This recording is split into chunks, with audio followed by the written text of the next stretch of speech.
大家好，歡迎收睇同路點評，每日精選焦點新聞，帶你快速掌握澳洲、香港、中國同國際最新動向。記得訂閱埋同聲同路人，咁就唔會錯過我哋更新㗎喇。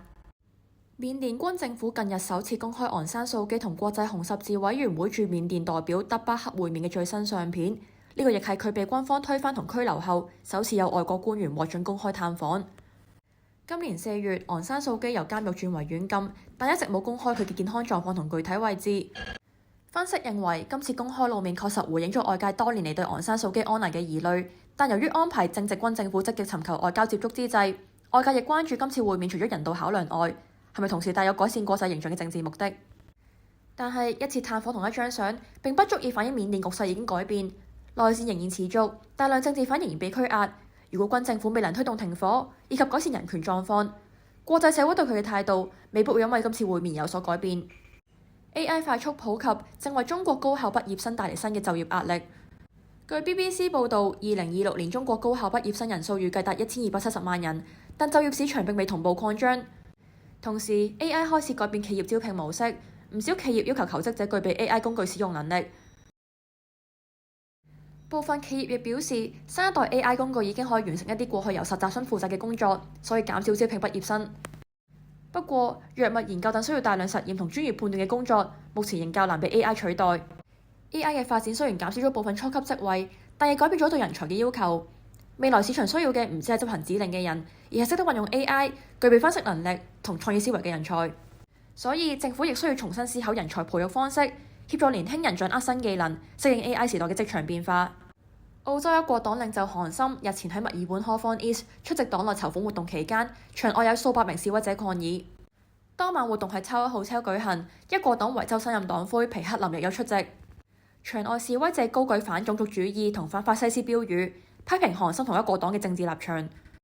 事件發生前，一國黨公佈維州州選候選人名單，並希望喺11月州選中挑戰主要政黨。目前黨方提出嘅政策包括取消維州同原住民條約、調查大型基建項目嘅貪腐問題，以及增加警力。今次示威反映一國黨嘅政治定位仍有高度分歧。隨住州選臨近，重要嘅係一國黨可唔可以提出具體可行嘅政策，擺脱過去抗議型政黨嘅形象，證明自己具備實際嘅治理能力。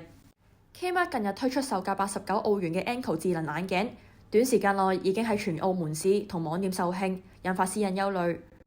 呢款智能眼鏡外形類似 Meta Ray-Ban 智能眼鏡，除咗可以拍攝照片同錄製高清影片，亦具備播放音樂、接聽電話、使用 AI 助手以及傳輸影像嘅功能，吸引唔少消費者購買。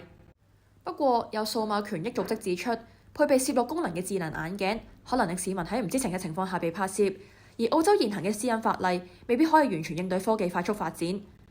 智能眼鏡反映 AI 穿戴式科技逐漸普及，但同時亦帶嚟新嘅私隱挑戰。未來點喺科技創新、個人保障同大眾信任之間取得平衡，將成為社會需要面對嘅問題。美國25個州近日入禀美國國際貿易法院，挑戰特朗普政府向近60個貿易夥伴徵收新一輪10%至12.5% 關稅。佢哋要求法院暫停措施並裁定相關關稅違法。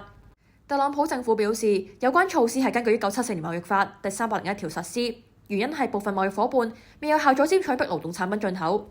但提出訴訟嘅州份認為，總統冇權單方面向大量國家加徵關稅，並批評措施可能推高食品、日用品同建築材料嘅價格，增加民眾生活成本。呢場法律爭議亦反映美國貿易政策嘅兩種睇法。支持嘅人認為關稅可以保護本土產業，反對嘅人就擔心措施可能演變成廣泛嘅保護主義。另外，如果貿易政策長期依靠行政命令推動，亦可能增加企業面對嘅不確定性，影響投資同埋全球供應鏈規劃。多謝大家收睇同路點評，每日快速掌握澳洲視覺、世界焦點，記得訂閱啦！我哋下次再見。